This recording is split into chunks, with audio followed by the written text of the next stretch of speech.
자, 오늘도 비 오는 가운데서 함께 예배하는 우리 여러분 모두에게 하나님의 크신 은혜와 하나님의 축복과 사랑이 여러분들과 함께 하시기를 간절히 축복합니다.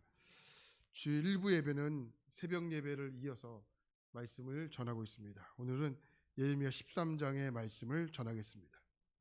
그 성경에 등장하는 선지자들의 삶은 보면 이게 좋던 때로는 싫던 하나님 말씀을 전해야 하는 역할자입니다.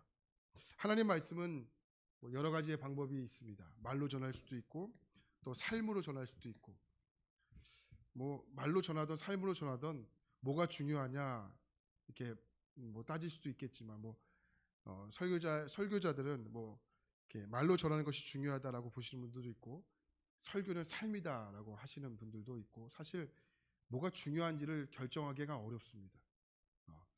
하나님 말씀은 말로, 워드로 되어 있잖아요. 말로 되어 있잖아요. 근데 또 말로만 끝나는 것이 아니라 또 삶이 뒷받침돼야 되고, 이게 중요하다 저게 중요하다라고 이야기할 수가 없습니다. 왜냐, 하나님께서 사용하시는 방법은 제각각 다릅니다.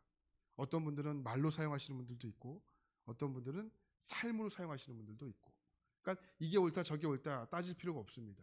그러니까 하나님께 사용하시는 방법이 다 다른 것입니다. 오늘 말씀에 등장하는 예레미야의 삶도 마찬가지인데, 예레미야 1장 1절을 보면 예레미야의 출신이 등장하는데, 베냐민 땅 아나돗 이렇게 말씀합니다. 베냐민 땅 아나돗. 이 베냐민의 출신이 예레미야 출신이 어디냐면 이 아나돗 땅이라는 거예요. 아나돗. 자, 이 당시 아나돗은 어디냐면 죄인들이 가는 유배지인 겁니다. 우리나라에도 유배지로 유명했던 곳이 있지 않습니까? 어디입니까? 전라남도 강진. 왜 강진은 다산 정약용 선생님이 유배를 갔잖아요. 그 유배를 가면서 그 유배지로 유명했던 곳이 그 강진이라는 땅입니다. 여러분, 유배를 간다는 것이 이게 좋은 일이 아니지 않습니까? 그러니까 예레미야의 가정도 집안도 이게 아나돗 땅으로 갔다는 것은 뭐냐면 유배를 간 거예요. 유배. 좋은 곳으로 간 것이 아니고 그 모든 가족이 남유다 예루살렘에서 쫓겨나서 어디로 갑니까? 아나돗 땅으로 갑니다. 그러니까 여러분, 그 예레미야 1장 1절을 읽어보면 예레미야가 누구냐면 제사장의 집안이었어요. 그러니까 제사장은 어디에 살아야 돼요? 예루살렘에 살아야 되잖아요. 근데 예루살렘에 살지 않고 아나돗 땅으로 갔다는 것은 그의 가문이 몰락했다는 거예요. 그러니까 가문이 예루살렘의 남유다로부터 버림받았다는 것이죠. 그가 누굽니까? 예레미야였다는 거예요. 근데 그 예레미야를 하나님이 부르시는 거예요. 부르셔서 어디로 가라? 예루살렘으로 다시 가라. 이렇게 말씀하시는 거예요. 여러분, 가문을 몰락시켰어요. 가문을 멸시했습니다. 조롱했습니다. 무시했습니다. 그런 나라예요. 여러분, 그런 나라에 하나님의 말씀을 전해야 하는 사명이 예레미야에게 임한 겁니다. 여러분, 예레미야의 마음이 어떻겠습니까? 좋은 마음으로 가겠습니까? 그렇게 못 가는 거예요. 그래서 울면서 가요. 그래서 울면서 가는, 그게 뭐예요? 예레미야 애가 눈물의 노래, 그런 거죠. 성경을 표현되어 있지 않지만 아마도 울며 겨자 먹기 식으로 가지 않았을까 생각합니다. 그래도 여러분, 내가 가기 싫다고 하나님의 부르심 앞에 순종하지 않을 수 있습니까? 여러분, 하나님의 사명이 내가 하고 싶은 것만 할 수 있는 것이 아니잖아요. 때로는 하기 싫은 것, 때로는 울면서, 그런 것이 하나님의 사명 아니겠습니까? 근데 희한해요. 하기 싫은데 하고 나면 좋아요. 마음이 편안해요. 여러분, 이게 하나님의 일인 것 같아요. 하나님의 일에는 여러분, 우리가 그 시험이라는 거 있잖아요. 시험은 하나님께서 하신 시험도 있고 마귀가 주는 유혹도 있어요. 근데 유혹, 한국어에는 시험이라 써 있지만 영어에는 이 단어가 다르잖아요. 테스트와 템프테이션, 이게 달라요. 그러니까 하나님의 시험은, 하나님은 우리를 시험하세요. 그러니까 울며 겨자 먹기 식으로 가요. 근데 마귀의 유혹은 달콤해요. 그러니까 여러분, 우리에게 어떤 시험이 왔을 때 이게 좀 달콤하다, 그러면 이건 마귀의 시험이라고 여기시면 돼요. 이건 하나님은 우리에게 달콤하게 다가오지 않으세요. 하나님 우리에게 뭐하고 달콤하게 다가오십니까? 하나님 우리에게 달콤하게 다가오신 분은 아니세요. 그러니까 여러분의 인생 가운데 이게 혹한다, 그럼 이건 뭐예요? 유혹이라고 보시면 돼요. 테스트 아니에요. 하나님의 테스트는 울며 겨자 먹기가 많아요. 할렐루야. 구분하시기 바랍니다. 자, 그래서 하나님께서 예레미야를 부르세요. 그 오늘 13장의 말씀을 보면 예레미야를 부르셔서 이스라엘 백성들을 꾸짖습니다. 뭘 꾸짖냐? 9절 말씀 보니까 이렇게 말합니다. 유다의 교만과 예루살렘의 큰 교만이 이같이 썩게 하리라. 자, 15절에 보면 너희는 들을지어다 귀를 기울일지어다 교만하지 말지어다 여호와께서 말씀하셨습니다. 이렇게 말해요. 자, 뭐죠? 교만이라는 거. 하나님께 예레미야를 부르셔서 이스라엘 백성들에게 보내셨는데 그 보내시는 이유 중에 가장 큰 이유가 뭐냐면 이스라엘 백성들의 교만을 끄집기 위해서 부르십니다. 자, 교만이 이렇게 하나님 앞에서 큰 죄예요. 교만이라는 말을 사전적으로 찾아보면 잘난 체 하는 거예요. 또 남을 무시하는 겁니다. 그리고 남에게 함부로 행동하는 거예요. 이게 국어사전의 교만의 정의입니다. 그러니까 성경이 보면 천사가 마귀가 되는데 천사가 마귀가 되는 주된 원인이 뭐예요? 교만이에요. 교만. 그래서 여러분 교만해지면 누구와 가장 비슷해질까요? 하나님? 아니에요. 교만해지면 누구와 가장 비슷해지냐면 마귀와 가장 비슷해지는 거예요. 잘난 척하죠. 또 남을 무시하죠. 말과 행동을 건방지게 함부로 하죠. 이게 뭡니까? 교만이라는 거예요. 그러니까 교만해지만 하나님의 모습이 나타나는 것이 아니고 마귀의 모습이 나타나는 겁니다. 베드로전서 5장을 보면 이렇게 말해요. 5장 5절에 하나님은 교만한 자를 대적하시되 겸손한 자들에게는 은혜를 주시느니라. 그러니까 하나님과 원수되는 방법 알려드릴까요? 간단해요. 교만하면 됩니다. 남을 무시하면 됩니다. 남에게 함부로 하면 돼요. 잘난 척하면 됩니다. 이게 누가 원수되는 거예요? 하나님과 원수되는 거예요.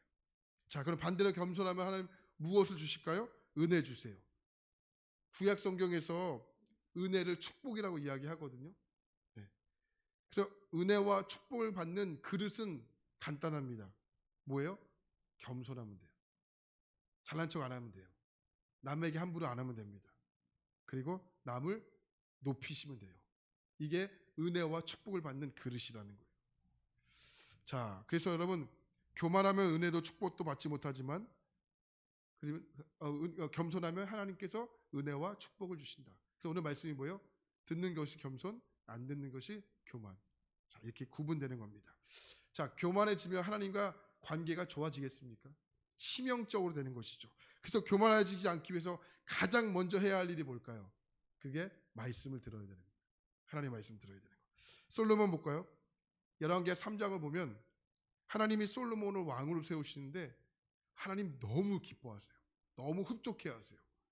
그래서 얼마나 기쁘셨는지 하나님께서 이렇게 말해요. 야, 솔로몬아, 다 줄게. 한번 말해봐. 아, 여러분 이게 얼마나 좋은 겁니까? 하나님이 여러분에게 나타나셔서 호성아, 말만 해. 다 줄게. 그럼 저는 뭐를 말할까요?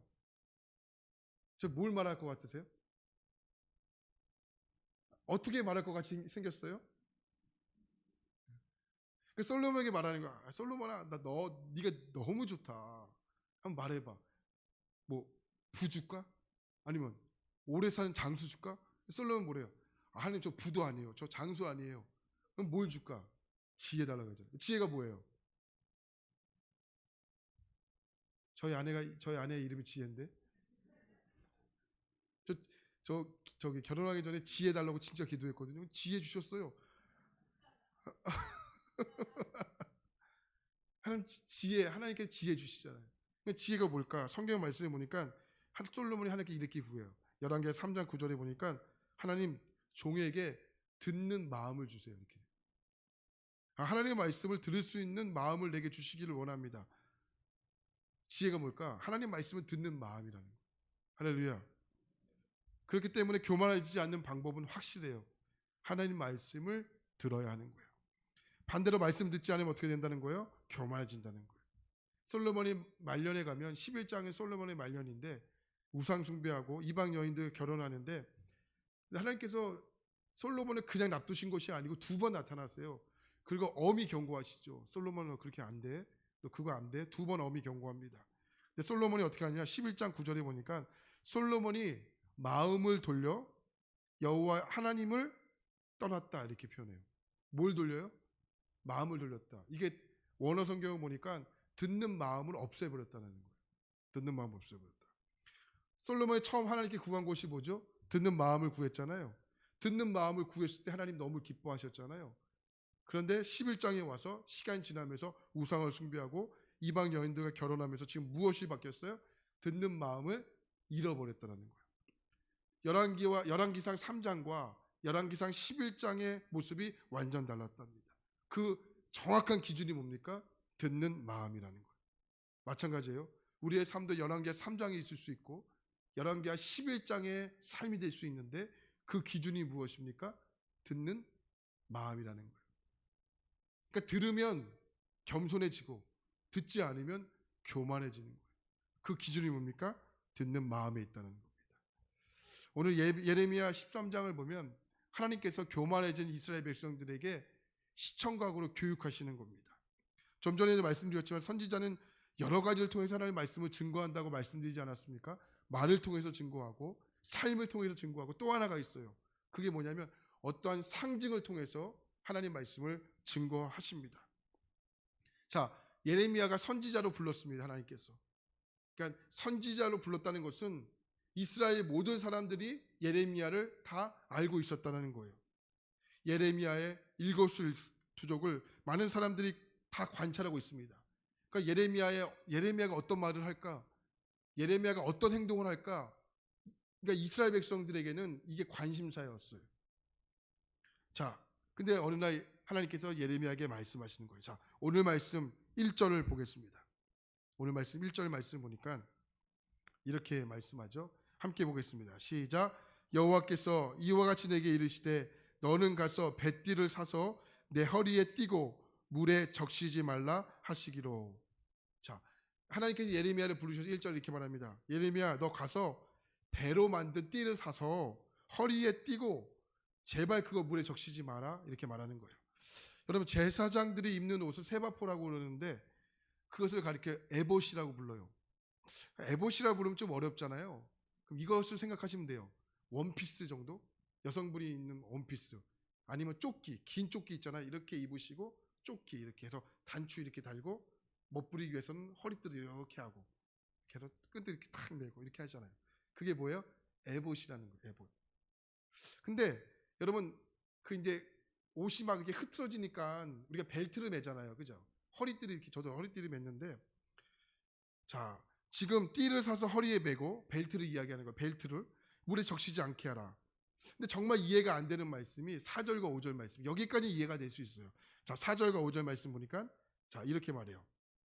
너는 사서 내 허리에 띈 띠를 가지고 일어나 유브라데로 가서 거기에 그것을 바위 틈에 감추라 하시기로. 5절에 내가 여호와께서 내게 명령하신 대로 가서 그것을 유브라데 물가에 감추니라, 이렇게 말합니다. 자, 여기까지는 이해할 수 있다고 듣겠습니다. 자, 그 띠를 어디에 하라고 감추라고 말씀합니까? 유브라데. 여러분, 유브라데가 어디냐면 이게 굉장히 먼 곳이에요. 유브라데가 예레미야가 살고 있는 지역에서 자, 북동쪽으로 약 600km가 떨어진 곳입니다. 600km가. 우리가 부산이 400km가 이야기하는데 400km 부산보다 더 먼 것이에요. 그것을 뭐 그 당시에 뭐 자동차가 있겠습니까? 그냥 걸어간 거예요. 그러니까 띠를 가지고 허리에 매서 그 띠를 유브라데 강가에 가서 감추라고 이야기합니다. 그러니까 이 명령이요, 이상해요. 납득이 안 되고 이해가 안 되고 공감이 안 돼요. 한 600km가 떨어진 유브라데에 가서 감출 이유가 있겠습니까? 근데 6절 말씀 보니까 더 이해가 안 되는 하나님 명령이 떨어져요. 6절 말씀 보니까 뭐라면, 너 유브라데의 띠를 감췄지. 이제 너 다시 가서 띠 가져와. 와, 2400km예요. 2400km. 근데 여러분, 띠를 감췄던 곳이 어디예요? 유브라데 강가 근처. 여러분, 물이 많은 곳에 뭐가 많아요? 습하잖아요. 습하면 어떻게 돼요? 썩었잖아요. 썩어요. 그럼 띠가 어떻게 된다는 거예요? 썩다는 거잖아요. 그러면 자, 뻔히 아는 내용이에요. 근데 하나님께서 왜 예레미야를 통하여 이런 행동을 통하여 지금 이스라엘 백성들에게 무엇을 말씀하고 싶고 무엇을 보여주고 싶은 거예요? 예레미야야, 교만이 우리를 썩게 해. 이거 말씀하는 거예요. 교만이 이스라엘 백성들을 썩게 만들었어. 교만이 이스라엘 백성들을 썩게 만든 거야. 그래서 너 잘 봐. 앞으로 내가 이스라엘 백성들을 바벨론의 포로로 잡혀가게 할 거야. 근데 내가 저들을 망하게 하기 위해서 잡혀가는 것이 아니고 저들을 살리기 위해서 바벨론의 포로로 잡혀가게 할 거야. 왜? 그 이유는 간단해. 그들이 교만했기 때문에. 그들이 썩기 때문에. 자, 오늘 말씀 10절 말씀 볼까요? 10절입니다. 같이 한번 읽도록 하겠습니다. 시작. 이 악한 백성이 내 마음에 완악한 대로 행하며 다른 신들을 따라 그를 섬기며 그에게 절하니 그들이 이 띠가 쓸 수 없음 같이 되리라. 뭐예요? 왜 포로 잡혀가게 됐다는 거예요? 멸망하게 하기 위해서? 아닌 거예요. 하나님 말씀을 다시 듣게 하기 위해서. 할렐루야. 듣게 하기 위해서요. 말씀 듣기를 거절했기 때문에 어떤 방법을 사용해도 하나님 말씀을 안 듣기 때문에 포로로 잡혀가겠다는 거예요. 왜요? 거기서 하나님 말씀을 듣게 하려고. 할렐루야. 하나님이 여러 가지 방법을 통해 여러분 살리세요. 그것이 내가 원하는 방법이 아닐 수 있어요. 그것이 하나님이 그 방법을 하나님이 쓰셨다고 해서 하나님의 방법이 옳지 않다고 누가 이야기할 수 있다는 겁니까? 이야기할 수 없어요. 하나님은 어떻게든지 여러분들을 살리실 거예요. 말씀 듣게 하실 거예요. 그게 하나님 우리를 살리시는 방법이기 때문에 그래요. 듣는 마음을 없어지게 하는 것, 이게 교만이라는 겁니다. 그 교만을 위하여 하나님 그동안 언약 백성으로 삼으셨어요. 약속의 백성으로 삼으셨어요. 근데 이스라엘 백성들이 교만으로 그 약속을 깨셨습니다. 11절 말씀 보니까 이렇게 말해요. 여호와의 말씀이니라. 이제 말씀하는 거예요. 띠가 사람의 허리에 속함 같이 내가 이스라엘의 온 집과 유다의 온 집으로 내게 속하게 하여. 여기 속하다라는 말이 쉽게 말하면 달라붙다라는 말이에요. 다시 말하면 온 집이 내게 달라붙게 하겠다라는 거예요. 여러분 다 저도 허리띠를 맸는데 허리띠를 맺는 이유가 뭘까요? 바지가 흘러내리지 않게 하기 위해서. 그러니까 허리띠가 내 몸에 달라붙어 있는 거잖아요. 흘러내리지 않게 하기 위해서. 이것이 속하다는 뜻이에요. 하나님 우리에게 원하는 게 뭐예요? 간단해요. 우리가 하나님께 속해 있기를 원해요. 우리가 하나님께 달라붙기를 원해요. 그래서 말씀이 뭐예요? 이게 허리띠라는 거예요. 바지가 흘러내리지 않게 하기 위해서 하나님과 우리가 달라붙게 하게 하긴 가장 강력한 그 이유가 뭐냐? 말씀이라는 거예요. 말씀을 들으면 겸손해지는 것이고 말씀을 안 듣는 것은 뭐예요? 교만해지는 거예요. 교만이 왜 위험한지 아십니까? 우리가 하나님에게서 흘러내리게 하기 때문에 위험한 거예요. 우리를 하나님에게서 느슨하게 하기 때문에 위험한 거예요. 그래서 뭘 해야 돼요? 허리띠를 졸라매야 되는 거예요. 허리띠를 졸라매는 게 뭐예요? 말씀을 듣는 거라고요. 할렐루야.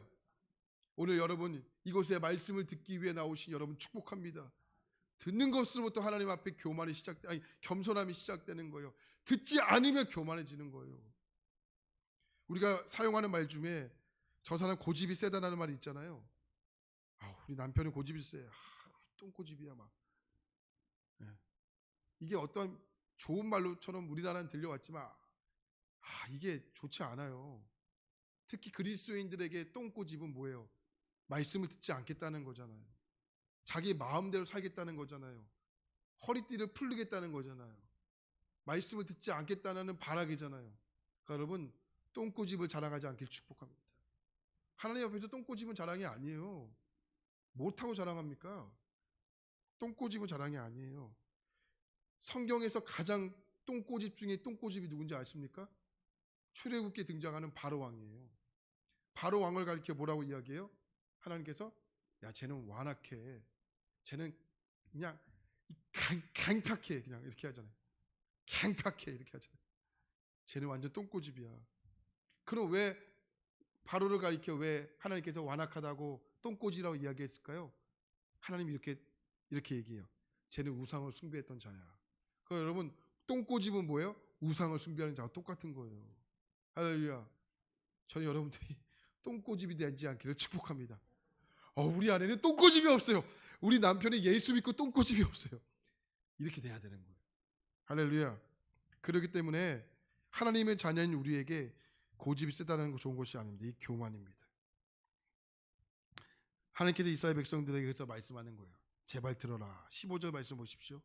너희는 들을지어다 귀를 기울일지어다 교만하지 말지어다 여호와께서 말씀하셨습니다. 17절에 너희가 이를 듣지 아니하면 나의 심령이 너희의 교만으로 말미암아 은밀한 곳에서 울 것이며 여호와의 양떼가 사로잡힘으로 말미암아 눈물을 흘려 통곡하리라.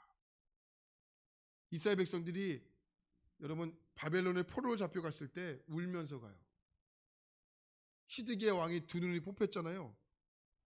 바벨론의 포로로 잡혀가면서 울면서 가요. 울면서 가요. 하나님 말씀대로 되었잖아. 그래서 한 번 더 이야기하는 거예요. 제발 좀 들어야 들어. 그래야 살아. 그렇지 않으면 너희들이 눈물을 흘리게 될 거야. 근데 결론은 어떻게 돼요? 들었어요? 안 들었어요? 안 들었어요. 그래서 눈물 흘렸어요? 안 흘렸어요? 흘렸어요. 흘려서 어디로 가요? 바벨론의 포로로 잡혀갑니다. 우리가 코로나를 겪으면서 비대면 예배를 많이 드리지 않았습니까? 처음에 여러분 코로나가 하면서 하나님 앞에 저도 이제 온라인 예배를 드리는데 이게 불편해요. 불편했죠. 그래서 어떻게 됐죠? 그래도 하나님 앞에 예배 드려야 된다. 샤워하고 옷 갖추고 또 뭐 했죠? 양말까지 딱 신고 예배를 드렸어요.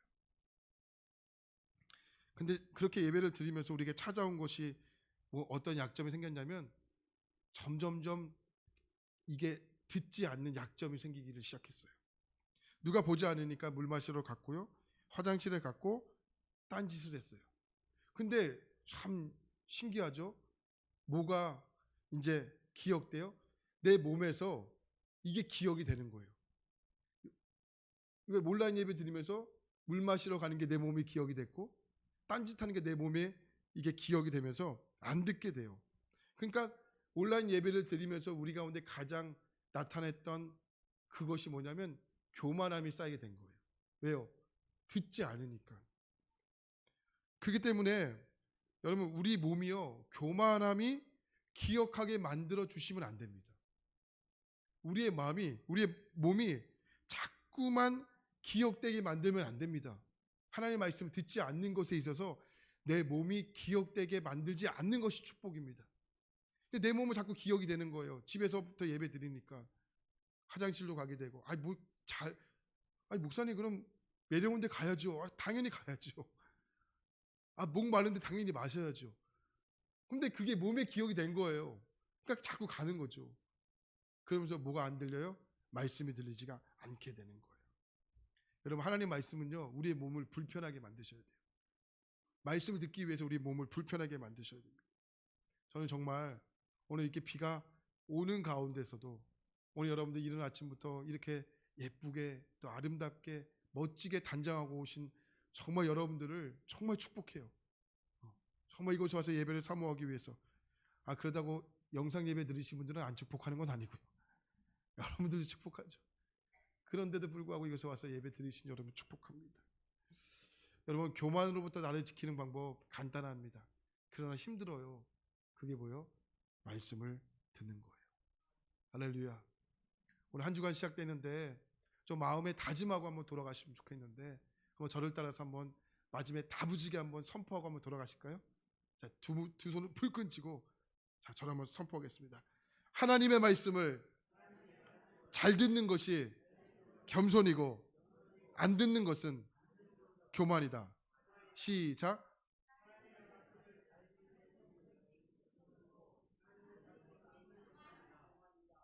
엉망이네요. 누구는 막 립싱크하고 엉망이시네요. 하나님의 말씀을 잘 듣는 것은 교만이고 안 듣는 것이 교만이다. 할렐루야. 오늘 이 말씀이 여러분들에게 결론 짓기를 축복합니다. 한 주간도 여러분 이 두 주먹을 불끈 쥔 것을 가지고 승리하시기 바랍니다. 난 말씀을 듣겠다. 말씀 듣는 것이 나를 살리는 거다.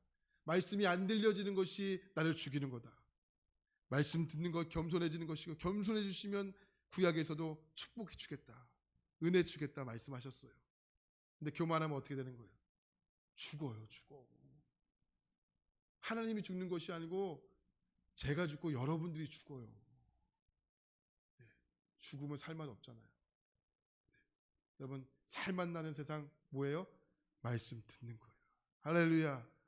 여러분, 말씀으로 여러분의 삶의 허리띠를 질끈 조여매고 여러분의 인생이 느슨해지지 않게, 흘러내지 않게 말씀으로 살아가는 이번 한 주간 또 여러분의 삶이 되기를 진심으로 축복합니다. 기도하겠습니다. 하나님 말씀